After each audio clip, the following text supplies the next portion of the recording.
As Martin mentioned, the 250th anniversary of Lord Mansfield's seminal judgment in Carter and Bohm on insurance law and utmost good faith came and went a couple of years ago. Some of you might have missed it.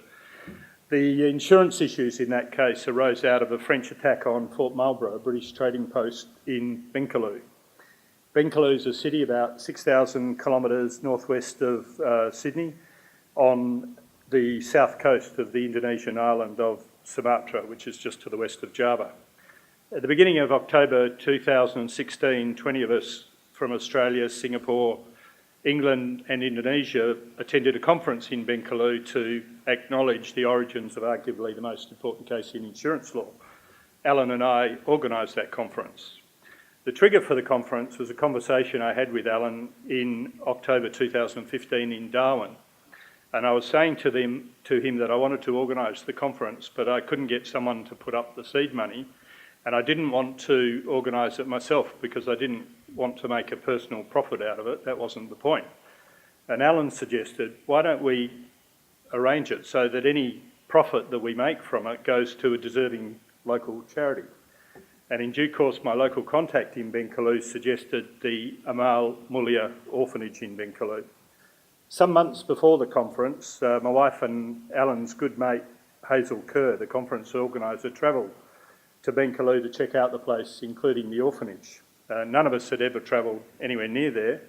I think my wife and I are probably the only West Australians who've never even had a holiday in Bali. We didn't know what to expect from this Muslim country, from this large city on an island very few Australians have visited, or the welcome that we might or might not get. The photographs and video footage you are now watching is a record of that conference and of a visit to Bencaloo by Alan Manning and myself in March this year. And the footage begins with our first visit to the orphanage, where we presented Australian caps and T-shirts and other gifts, as well as some locally sourced sporting equipment. We also gave them sacks of rice and similar because their first and only request was for food.